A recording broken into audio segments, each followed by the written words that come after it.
Welcome to Jikonimagic's Meza. Today I'll be sharing with you how I make my Mbuzi curry. The gamey flavor of the Mbuzi actually plays in very well with the curry flavor to produce one very unforgettable culinary experience in your mouth. So this is a very easy recipe where we'll start by throwing everything in the blender. I started by first of all adding the tomatoes into the blender.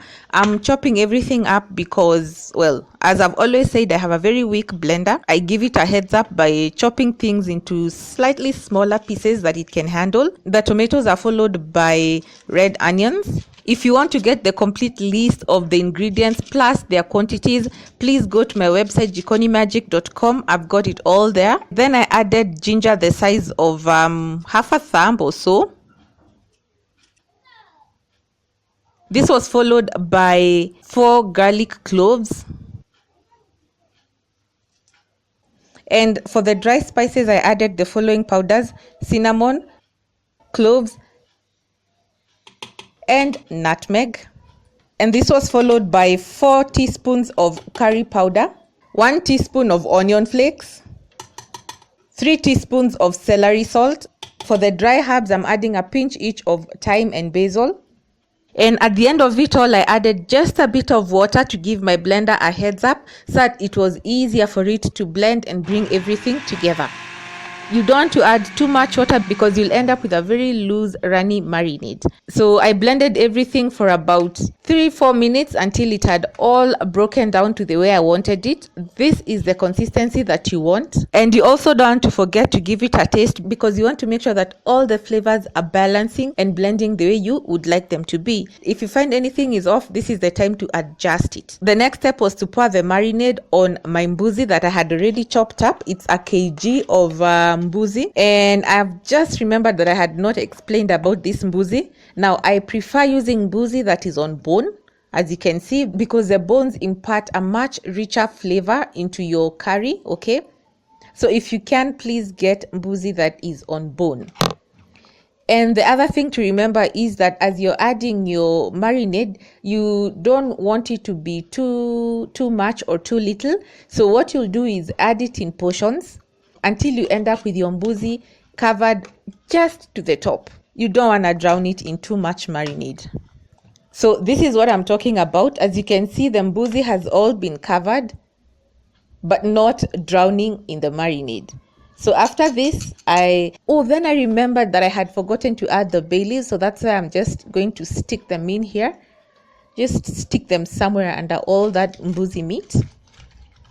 Then I took a kitchen plastic paper, covered the Mbuzi, kept it in the refrigerator to marinate overnight. If you're really pressed for time, 2 hours is good enough, because all what you want is for the marinade to really penetrate into your Mbuzi and for the flavors to intensify. So this is the next day. I started by adding a bit of oil to my wok, and then I waited for it to really heat up before adding my Mbuzi meat. It's very important to make sure that you're using a wide vessel for cooking your Mbuzi, because at this point what you're doing is browning the Mbuzi. If you end up using a narrow sufuria, what will happen is this: the liquid from the marinade and the liquid that the Mbuzi is going to release as it heats up is going to be too much, and it's going to take much longer for your Mbuzi to brown, as opposed to if you had used a wide container like the wok that I'm using here. You don't have to use a wok. If you have a wide sufuria, by all means use that. So it took me about 6 to 7 minutes for the Mbuzi to start drying up and browning, and the wide open wok really helped a lot in this. As you can see, at this point the oil had already started separating from the Mbuzi, and then after about 2 minutes or so, the Mbuzi had already browned to my liking.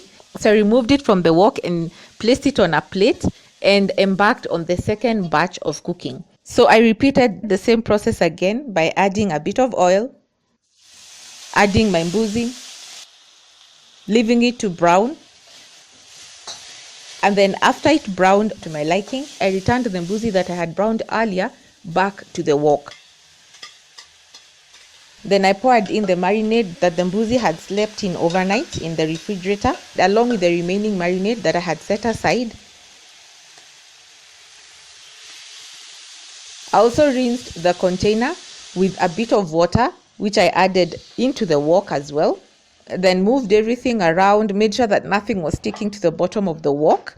Now the idea is to make sure that you do not drown your mbuzi meat with too much water. You want it to simmer gently and cook down for about 2 to 2.5 hours until it is fork tender. During this time, please make sure that you check on your curry occasionally so that it does not end up burning. So this is how everything looked like after about 2.5 hours or so.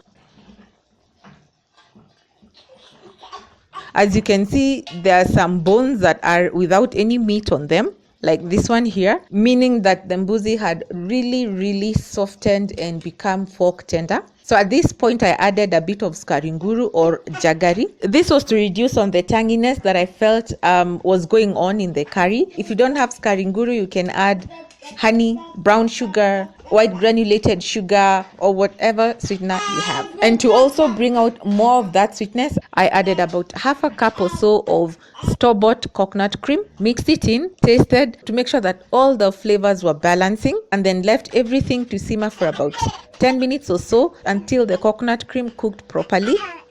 As you can see, the coconut oil is already starting to separate, and at this point it's when I added my homemade ukwaju paste. I already have a video out on how I make my homemade ukwaju paste. You can click on the link that I'm going to show you right about now, and you can also do the same for yourself. If you add the ukwaju paste before the coconut cream is cooked properly, it's going to curdle. So give it time. Once you see the oil starting to separate, you're ready to add your ukwaju paste. So after adding the ukwaju, I left everything to simmer for about 5 minutes, and then I finally added my dania or coriander leaves. After this, I just mixed everything in and made sure that the dania was well distributed throughout the curry, and I turned off the heat. And don't forget to remove the bay leaves before you serve your curry. And as usual, I absolutely love sharing with you how the end product looks like. As you can see, it's really fork tender. It's pulling off the bone with so much ease. It's almost like cutting through soft butter. The tendons really softened, and you don't even have to chew them. All you have to do is just put them in your mouth and they just melt into nothingness. I mean, yeah, this is what well cooked mbuzi curry should look like, taste like, and feel like in your mouth. Thank you so much for having joined me. I hope you give this recipe a try, and if you do, please take a picture and tag me on any of my social media platforms. I'm always happy to hear from you. Until next time, keep it Jikonimagic. Goodbye.